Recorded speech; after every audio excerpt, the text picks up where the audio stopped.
ذرا پوری اسلام دی تاریخ وچ تین محققین دے نام گنوا دیو جنہاں یہ آکھیا ہوئے.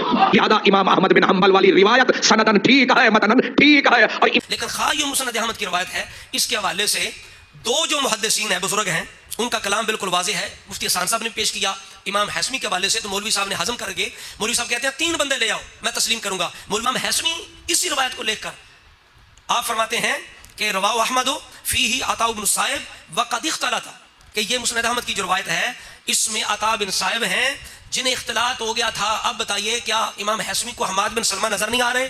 انہیں وسط اصل جمہور کی خبر نہیں؟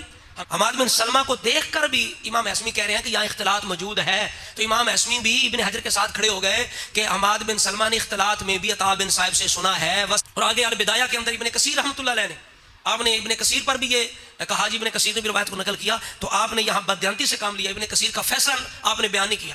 ابن کثیر نے یہی روایت لے کے مسند احمد کی کہا ھذا اسناد فیہ ضعف من جہت عطاء بن صائب. آپ کہتے ہیں عطاء بن صائب کی جہت سے اس میں ضعف ہے. کیا ابن کثیر کو نہیں پتا کہ یہاں حماد بن سلمہ سن رہے ہیں عطاء بن صائب سے، پھر بھی کہتے ہیں ضعف ہے؟ تو لہذا پتہ چلا ابن حجر اکیلے نہ رہے، اقلیتی قول نہ رہا. ہم نے مولوی صاحب کا چیلنج پورا کر دیا. ابن حجر